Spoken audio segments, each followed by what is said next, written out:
As we work our way into the Talyllyn series, the stock is building up really quickly.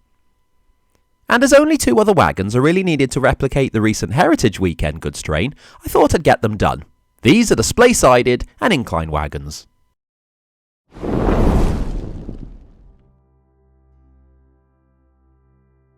Hi guys. So these are 2 more kits sent to me from Dundas themselves. Formerly part of the Rodney Stenning range, they now come under the Dundas Models own brand. I've mentioned this before, but one of the best things about these kits is how simple they are to put together.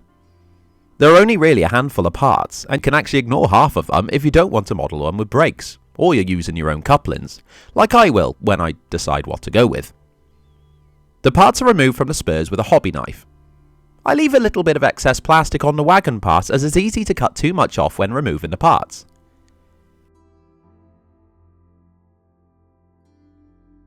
This excess can then be carefully cleaned up. I get the bulk off by scraping the knife along it. And then I'll polish it off with a file to get a clean finish. Again, it's really easy to overdo it with the file.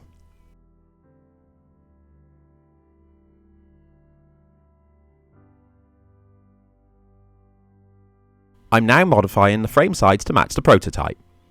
This is where reference photos come in handy. As for this particular wagon, 2 of the bolt heads need to be cut off, and that goes for the opposite side as well.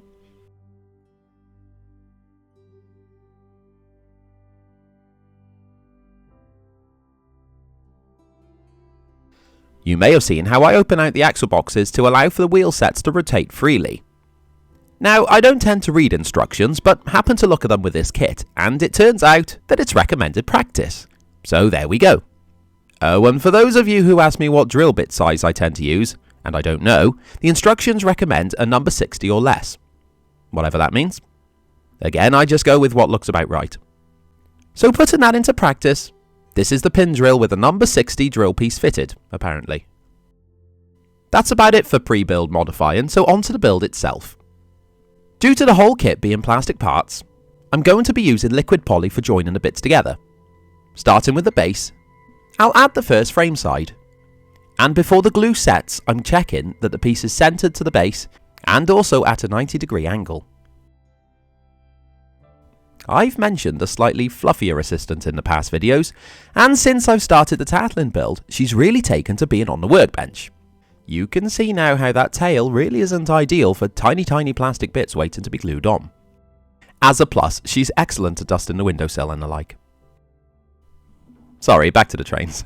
The second side is going on, and because the wagon floor is an indent, it's really easy to get this in the correct place.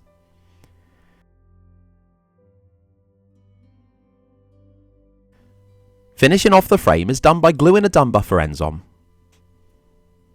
These are really fiddly to hold as they're really tiny boys, so a drop of liquid poly will keep them on.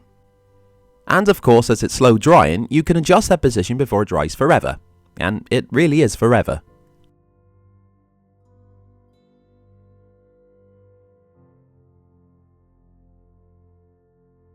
Now, I've made this video with more of the assistant on, and yes, this is really what it's like.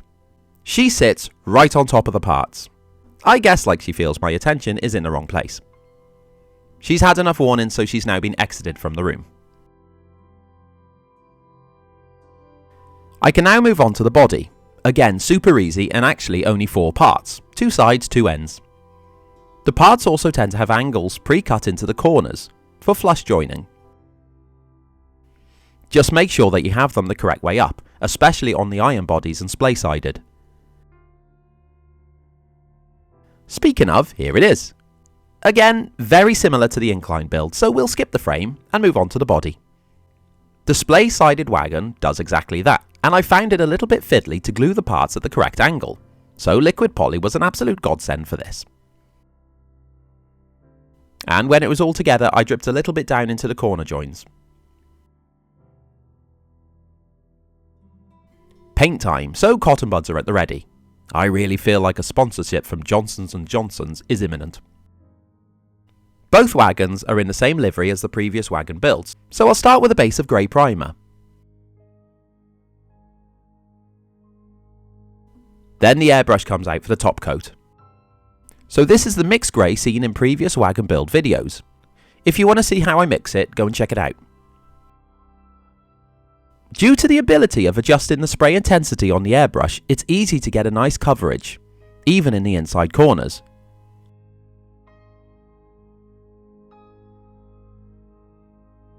The floors are going to be black, and to save time of masking to spray, I've hand painted these with acrylic. This is the second coat going on here just to get a good even coverage. The paint does look thick, but as it dries, the water will evaporate out of the mix and leave it thin, another benefit for acrylic.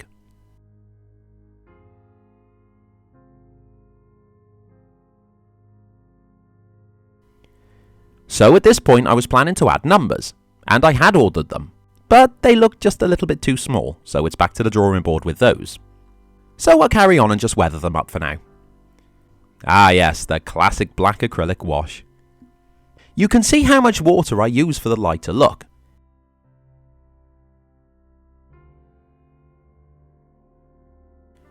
As the water is applied, the black paint is slowly travelling downwards, and I'll absorb it away so it doesn't end up with black frames. I can now paint the black ironwork. I do this after weathering, not before, and that's because it's the same black used, and the water would just wash it off.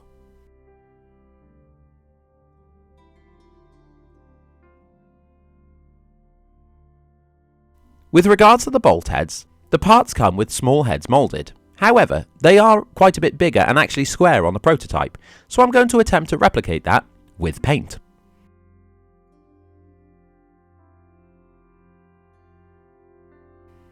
Yes, it turns out that it's really tricky to do, so I found the best method was to paint them in with the black as good as I could, and then once dry, paint the straight edges on with the grey used for the body itself.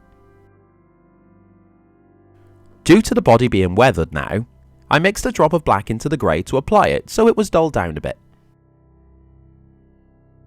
With the black dry, I added little light highlights to the bolt heads.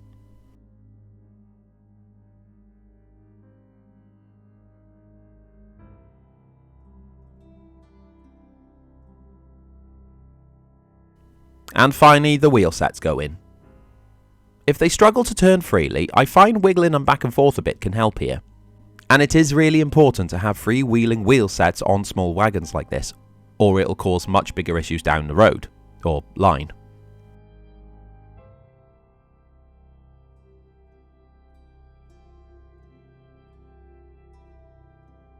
And there we go, the two last types of wagon needed to replicate the heritage goods train. They do also add a nice variety to the line with different body shapes. Bit annoyed that the number transfers didn't work out, but that won't be an issue to add later on. So thanks again to Dundas Models for supplying these. Go and check their website out, you'll find an unhealthy amount of temptation overcomes you as you explore it. And thanks again for watching. Remember to subscribe if you haven't already, so you keep nice and up to date with my work. Cheers.